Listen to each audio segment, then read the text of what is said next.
Welcome to YouTube channel guys. Last trading session के regarding video बनाया था, I hope आप सब लोगों ने देखा होगा। उसमें भी क्लियरली मेंशन किया था आपको, और ऑलमोस्ट ट्रेड्स वैसे ही निकल के आए। हिंडाल्को, वेदांता, जो भी स्टॉक्स दिए हैं ऑलमोस्ट 50 60 70 रुपीज़ हर स्टॉक्स पे आप लोगों ने कमाए हैं। तो आई होप काफ़ी अच्छा प्रॉफिट हो रहा होगा इस क्रूशल टाइम में भी, जबकि इंडेक्स कुछ डायरेक्शन नहीं ले पा रहा है पर्टिकुलरली। अब देखते हैं कि नेक्स्ट वीक के ट्रिगर्स क्या हैं और क्या क्या सेंटिमेंट बने हुए हैं। तो फर्स्ट ऑफ ऑल ले लेते हैं चार्ट से पहले एक बार के लिए सेंटीमेंट क्या है। आप ये देखिए कि जो कोविड केसेस हैं 4 लाख के अराउंड ही घूम रहे हैं लास्ट 7 to 8 डेज से। सो ये उम्मीद है काफ़ी कि यहाँ से शायद पीक आउट कर जाने चाहिए। देखिए नेगेटिव न्यूज़ क्या आ सकती थी मार्केट में। कोविड केसेस बढ़ रहे थे, 4 लाख तक पहुँच गए, फर्स्ट थिंग कंप्लीट। उससे ज़्यादा बढ़ते हुए नहीं लग रहे हैं। जो मेजर स्टेट्स थे वहाँ पे पीक आउट कर रहे हैं केसेस, तो हो सकता है धीरे धीरे नीचे आए। Second thing, state complete lockdown लगाएं, ये एक नेक्स्ट ट्रिगर हो सकता था। वो भी हो गया। क्या मार्केट ने रिएक्ट किया? नहीं। मैंने आपसे हमेशा कहा मार्केट फॉरवर्ड लुकिंग होता है और आपको उसी के अकॉर्डिंगली मार्केट में पोजीशंस बनानी होती हैं। अब आप एक तीसरा फैक्टर समझिए जो बहुत ज़रूरी है वर्ल्ड मार्केट के पर्सपेक्टिव से। अभी देखिए क्या है, यूएस में जॉब डेटा आना था वीकेंड पे, और लोगों को उम्मीद थी कि काफ़ी अच्छा जॉब डेटा निकल के आएगा। अब देखिए क्या यूएस में अभी सिनेरियो बन रहा है। यूएस में सिनेरियो बन रहा है कि अगर इकोनॉमी बहुत अच्छा रिकवर कर रही है, व्हाट दैट मीन कि अगर अच्छा रिकवर कर रही है तो शायद इंटरेस्ट रेट बढ़ाने पड़ सकते हैं। कैसे पता चलेगा कि इकोनॉमी अच्छा रिकवरी कर रही है? कि डेटा अच्छे आएंगे। उनमें से एक डेटा क्या है? यूएस का जो जॉब क्लेम्स का डेटा है। ऑलमोस्ट उम्मीद थी कि ये 10 लैक्स के अराउंड आएगा, कि नई जॉब्स क्रिएट हुई हैं करके, 1 मिलियन के अराउंड में। डेटा आया ऑलमोस्ट 2 और 2.5 लैक्स का। मतलब जो डेटा आना था सपोज 100% का, तो डेटा आया है सिर्फ 25% का। सो देखा जाए तो ये काफ़ी नेगेटिव न्यूज़ निकल के आती है कि इतनी जॉब क्रिएशन की उम्मीद थी लेकिन इतना ही हुई है। लेकिन देखिए मार्केट इसको कैसे ले रहा है। मार्केट इसको इस तरीके से ले रहा है कि अगर इतनी इकोनॉमी की रिकवरी की उम्मीद थी, इकोनॉमी इतना रिकवर नहीं हुई है, दैट मीन्स इकोनॉमी में रिकवरी का स्कोप है। और इंटरेस्ट रेट इतनी जल्दी, जिसका अभी टैपरिंग का इशू चल रहा था, वो नहीं बढ़ना चाहिए।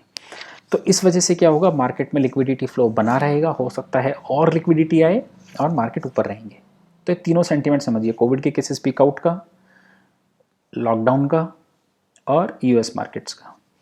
तो अब देखिए इसके अकॉर्डिंगली इंडियन मार्केट्स में क्या हो सकता है। नेगेटिव न्यूज़ सारी फैक्टर इन है। आप ये देखिए, जो अगर हम नेगेटिव न्यूज़ की बात कर रहे हैं तो ऑलमोस्ट फैक्टर इन लग रही है।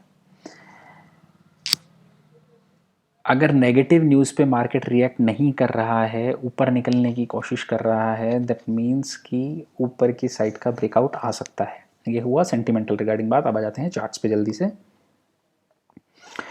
देखिए ये जो रेंज है ये कब से चल रही है। ऑलमोस्ट फेब से स्टार्ट हुई थी, फेब, मार्च, अप्रैल, और अब अपन चल रहे हैं मई में। ऑलमोस्ट 3.5 महीने हो चुके हैं। इस रेंज को ब्रेकआउट निफ्टी नहीं कर पा रहा है। ओके, मैं आपको थोड़ा और मैक्सिमाइज करके दिखाता हूँ। अब ये देखिए इस रेंज को ब्रेकआउट करने की कोशिश निफ्टी ने कितनी बार की। First attempt, second attempt, third attempt, और इस बार आया है फिर से फोर्थ अटैम्प्ट। मुझे लगता है अकॉर्डिंग टू डेटा और जो सेंटीमेंट मार्केट में चल रहा है कि शायद इस बार ये रेंज ब्रेकआउट हो जाएगी। अब मैं आ रहा हूँ डे कैंडल पे। डे कैंडल में जो चारों बार अटेम्प्ट हुआ है, क्या एक बार भी हमने इसके ऊपर की क्लोजिंग दी है? आप ये देखिए, मैं और थोड़ा मैक्सिमाइज करके आप लोगों को दिखाता हूँ। क्या एक बार भी हमने इसके ऊपर की क्लोजिंग दी है? नहीं, नहीं, नहीं। This is the very first time जब हम इसके ऊपर की क्लोजिंग देने जा रहे हैं। क्या ऐसी ही रेंज हमने आपको विप्रो में बताई थी? ऐसी ही रेंज भारतीय एयरटेल में बताई थी? क्या हुआ? रिजल्ट दोनों आपके सामने। बहुत डिसाइसिव रेंज ब्रेकआउट नहीं है, लेकिन देखिए हमेशा अगर आप जल्दी अर्ली मूवर एडवांटेज लेना चाहते हैं तो कई बार आपको प्रीएम्प्ट करना पड़ता है चीज़ों को। मुझे लगता है ये रेंज ब्रेकआउट करने की कोशिश कर रहा है इंडेक्स। और अगर कोविड केसेस, मैं ये नहीं कह रहा कि अब यहाँ से एकदम ड्रास्टिकली डाउन हो जाए, लेकिन अगर इसी के अराउंड भी रहे तो मार्केट यहाँ से रैली कर सकता है अच्छा खासा। ओके, अगर हम चार्ट के अकॉर्डिंगली देख रहे हैं तो यहाँ पे ब्रेकआउट प्रीएम्प्ट करके हम चल सकते हैं। ये डेली चार्ट है, अगर इसी को मैं 15 मिनट पे कन्वर्ट कर देता हूँ तो क्लियरली एक ब्रेकआउट दिखाई देता है, और अगर मैं आर्ली चार्ट पे कर देता हूँ तो भी एक ब्रेकआउट दिखाई देता है। आर्ली चार्ट पे एक और कमाल की चीज़ दिख रही है, एक डब्लू पैटर्न होता है, दो आई am not a big fan of W pattern, मैं बहुत ज़्यादा डब्लू पैटर्न का फ़ैन नहीं हूँ, लेकिन जो लोग टेक्निकल फॉलो करते हैं वो इसको भी काफ़ी इंपॉर्टेंस देते हैं, तो लग रहा है एक डब्लू पैटर्न भी बन रहा है और उसका भी ब्रेकआउट आ सकता है। तो इंडेक्स पे, निफ्टी पे आपको बुलिश रहना है। कहाँ तक के टारगेट के लिए? 15,000 15,100। क्या करेंगे हम? 15,000 15,100 पे एक बार के लिए प्रॉफिट बुक करेंगे फिर से, क्योंकि वो बहुत ज़्यादा सप्लाई का रेंज है। जैसे ही 15,100 के ऊपर की क्लोजिंग आएगी, दैट मीन्स हमें फिर से बुलिश हो जाएंगे। एक ट्रेडिंग सेशन निकल जाएगा ज़्यादा, इससे ज़्यादा कुछ नहीं होने वाला, ओके। लेकिन 15,100 के ऊपर की जैसे ही क्लोजिंग आएगी, हम बुलिश पोजीशंस फिर से बनाएंगे, ओके। बैंक निफ्टी में क्या है और किन इंडेक्स पे ध्यान देना है, उस पर भी आएंगे एक बार के लिए। बैंक निफ्टी में भी देख लीजिए, आर्ली चार्ट पे डब्ल्यू पैटर्न बनने की कोशिश हो रही है, ओके। इसमें भी जो हमने ट्रेंड लाइन दी थी उसके ऊपर ट्रेड किया, ऊपर तक गया, अब वहीं पे हॉल्ट कर रहा है। अब वापस से हो सकता है एक बार के लिए 34,000 की कोशिश इसमें भी हो सकती है। किस पे डिपेंड करेगा? एसबीआई के रिजल्ट्स पे डिपेंड करेगा। एसबीआई के रिजल्ट्स अभी तक आए नहीं हैं, डेट्स भी डिक्लेयर नहीं हुई है। एसबीआई का result I think bank Nifty को ऊपर की तरफ पुश करेगा। अब देखना है कि कब रिजल्ट आता है, क्योंकि एचडीएफसी के भी रिजल्ट अच्छे आए हैं। देखिए, जो बड़े बैंक्स आ रहे हैं उनके रिजल्ट अच्छे आ रहे हैं, ओके। जो छोटे बैंक्स आ रहे हैं उनमें कुछ बैंक्स में प्रॉब्लम आ रही है, ओके। आई एक्सेप्ट कुछ बैंक्स में प्रॉब्लम है, लेकिन जो मेजर चंक है बैंक निफ्टी का वो अच्छा परफॉर्म कर रहा है, ओके। अब आ जाते हैं कौन से सेक्टर्स पे ध्यान देना है। इससे पहले मैं आपको कुछ स्टॉक्स दिखाता हूँ जो मैंने आपको लास्ट टाइम दिए थे और उन पे अब आगे क्या करना चाहिए। हिंडाल्को आपको क्लियरली निकाल के बताया था कि इसके ऊपर निकलते ही क्या होगा, क्या हुआ आप सब लोगों ने देख लिया, ओके। क्या प्रॉफिट बुक करना है? बिल्कुल प्रॉफिट बुक नहीं करना है, स्टॉप लॉस ट्रेल करना है ताकि नीचे आए तो भी हमारा प्रॉफिट वाइप आउट ना हो। अब जिस स्टॉक पे ध्यान देना है, फिर से वेदांता दे रहा हूं। Reason is simple. देखिए, अब लोग जो एकदम से फ्रेश बाय करने का सोच रहे हैं, थोड़ा सा नीचे आने दीजिए, ओके। काफ़ी नीचे पे दिया था आप लोगों को, बहुत ऊपर आ चुका है। लेकिन इसके चार्ट पे अभी भी आप देखेंगे तो ऑलमोस्ट 300 तक कोई रेजिस्टेंस नहीं आ रहा है। हो सकता है इस सीरीज़ में ये 300 भी टच करे, ओके। कोई रेजिस्टेंस नज़र नहीं आ रहा है, लेकिन अभी रिस्क रिवॉर्ड उतना फेवरेबल नहीं बनता है, तो नीचे आने पे करें। और जो लोग पहले से हमारे एडवाइस से बाय करके बैठे हैं वो स्टॉप लॉस ट्रेल करते रहें, ओके। इसके अलावा मैं बताना चाहूँगा कि मेटल्स पे काफ़ी अच्छी एक स्टडी की है। अगर टाइम मिला लास्ट नेक्स्ट 2-3 दिन में तो एक वीडियो बनाएंगे। बहुत डीप स्टडी की है मेटल्स पे कि मेटल कैसे परफॉर्म करने चाहिए, किस किस मेटल्स पे आपको ध्यान देना चाहिए, और कौन कौन से स्टॉक्स ने पहले पास कैसा परफॉर्म किया है जब वो मेटल इंडेक्स इस तरीके का चला है। काफ़ी लंबी साइकिल को हमने स्टडी किया है। तो अगर टाइम मिला तो एक वीडियो बनाएंगे। बाकी एक नया ग्रुप भी बनाने का सोच रहे हैं, तो उस पर भी अगर हुआ तो उस पर शायद स्टडीज़ और ये सब शेयर करेंगे, ओके। अब देखिए, दूसरा एक मैंने आपको स्टॉक बताया था, नेशनल एल्यूमिनियम। वेदांता हो गया जिस पे ध्यान देना है आपको। देखिए, नेशनल एल्यूमिनियम में क्या हुआ, आपको चार्ट पे तब क्लियरली ये बताया था कि जब ये 60 का लेवल क्रॉस करेगा तब डायरेक्टली 75 के लेवल पे आ सकता है। कहाँ तक का लेवल इसने क्रॉस किया, ये देखिए 60 के बाद में एक और हर्डल दिया था आपको 63 का, कि ये जब करेगा तब नेक्स्ट इसका जो टारगेट बनता है वो 72 टू 75 के बीच का बनता है। एग्जैक्टली पीक पे जाके टच होके आया है, लेकिन अगर आप एल्यूमिनियम फीचर्स के चार्ट देखेंगे तो बहुत अच्छी बाइंग आ रही है। हो सकता है और अच्छा आगे निकले, ओके।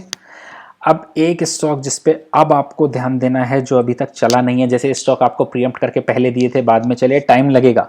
आप ये मत सोचिए कि एक दिन में बिलियनियर कोई नहीं बनता है निकल के, ओके। इस स्टॉक पे आपको ध्यान देना है, ये है एसबीआई। रिजल्ट की date I don't think so अभी तक आई है, 18 मई में दिखा रहा है, but I think this is projected date. ये सही डेट नहीं है, maybe I am wrong, but I think result की डेट अभी तक तो शायद डिक्लेयर नहीं हुई। इस स्टॉक पे ध्यान देना है। देखिए, होता क्या है, अभी शॉर्ट पोजीशंस बनी हुई हैं। मुझे नहीं पता कि इस मंथ में ही रिजल्ट आएगा, हो सकता है क्योंकि 30 जून तक का एक्सटेंशन दे दिया है सेबी ने, तो हो सकता है बाद में भी रिजल्ट आए। अगर इस मंथ में रिजल्ट आएगा तो क्या होगा, देखिए जो शॉर्ट पोजीशंस हैं वो कवर होने की कोशिश करती हैं रिजल्ट्स के पास में, तो 2-4-5% का मूव तो उसी में आ जाएगा। उसके बाद रिजल्ट कैसा आता है, लग रहा है एसबीआई का रिजल्ट काफ़ी अच्छा आना चाहिए, बड़े बैंक्स के रिजल्ट को देख के लग रहा है इस तरीके का, तो स्टॉक काफ़ी अच्छा रिटर्न निकाल के दे सकता है, तो आपको इस पर भी एक ध्यान देना है। दूसरा जो एक स्टॉक चला नहीं अभी तक, लोग काफ़ी कंसर्न हैं जिसको लेके, वो है जुबिलेंट फूड वर्क्स, तो इस पर भी डिस्कस करेंगे। देने के बाद जब 2600-2700 पे दिया था, 2700 पे दिया था आई थिंक, 2700-2720 पे, उसके बाद 3000 जाके आया, लेकिन हमारा व्यू था लॉन्ग टर्म का। तो जो भी अभी भी जो लॉन्ग टर्म है उनको घबराने की ज़रूरत नहीं है, लेकिन स्टॉक क्या कर रहा है, स्टॉक फिर से अपनी जो लोअर ट्रेजेक्ट्री है उसको टच कर रहा है। देखिए स्टॉक में अभी जो सेलिंग मोमेंटम आ रहा है वो आ रहा है कम वॉल्यूम से, ओके, लेकिन आ रहा है। सो एक बार देखना पड़ेगा कि ये इस पोजीशन को हॉल्ट करता है कि नहीं, क्योंकि लास्ट मंथ में भी इसने ये किया था, जो इसका रेजिस्टेंस था वो सपोर्ट था 2700-2720 का, इसने इंट्राडे में तोड़ा और उसके बाद से रिकवरी देके पीछे नहीं घूमा, सीधा 3000 तक चला गया। ओके, सो अभी देखना पड़ेगा, क्योंकि अभी जो गिरावट है वो लो वॉल्यूम पे है, रिजल्ट अच्छे आने चाहिए नो डाउट, रिजल्ट में मुझे नहीं लगता कि कोई इशू आना चाहिए, लेकिन फिर भी जो लॉन्ग टर्म के इन्वेस्टर हैं आपको कोई पैनिक लेने की ज़रूरत नहीं है, इसमें बने रहिए, अच्छा स्टॉक है।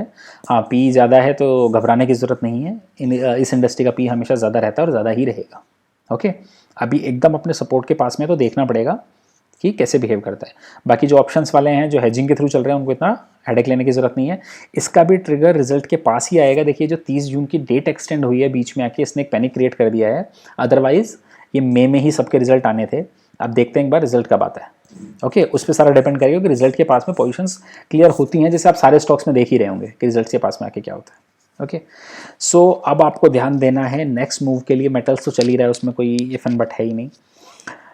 आपको ध्यान देना है बैंकिंग फाइनेंशियल्स पे, ओके, और एक स्टॉक पे और आपको ध्यान देना है जो है डॉक्टर रेड्डी। इस स्टॉक पे ऑप्शंस के थ्रू प्ले मत कीजिएगा प्लीज़, ओके, ऑप्शंस के थ्रू प्ले करने वाला ये स्टॉक बिल्कुल भी नहीं है। आपको इसको लेना है और इसको होल्ड करके बैठना है। हो सकता है रिजल्ट के पास में ये अपना लाइफ हाई जो 5400-5500 का है, वो नेक्स्ट वीक ही शायद रिजल्ट है इसके, if I am not wrong, so ये दिखाता दिखे, तो रिजल्ट्स के पास में हो सकता है ये हाई बनाने की कोशिश करे। इस स्टॉक पे ध्यान देना है, ऊपर गया है फिर से कंसोलिडेट कर रहा है, लेकिन ये ऑप्शंस के लिए स्टॉक नहीं है, इसको आपको होल्ड करके रखना है। ओके गाइस, सो बाकी सारी जो पोजीशंस हैं, सारे स्टॉक कवर नहीं किए होंगे, वो वैसे की वैसे ही रहेंगी, उसमें स्टॉप लॉस ट्रेल करते चलना है। देखिए जब भी अच्छी पोजीशंस होती हैं तो उसमें प्रॉफिट इतनी जल्दी बुक नहीं करते हैं, उसमें स्टॉप लॉस ट्रेल करते रहेंगे। जैसे वेदांता का हमने आपको स्नैप शेयर किया, हम भी 10-15-20 दिन से उसको होल्ड करके चल रहे हैं, कभी नीचे भी आता है ऊपर भी आता है, लेकिन अब 2-2.5 लाख रुपए का प्रॉफिट सिंगल स्क्रिप्ट में आ रहा है। तो इसी तरीके से आपको उसको होल्ड करके रखना है। ओके, ठीक है गाइस, अगर आपको वीडियो अच्छा लगा हो तो लाइक कमेंट और शेयर कर दीजिएगा। Thank you for watching.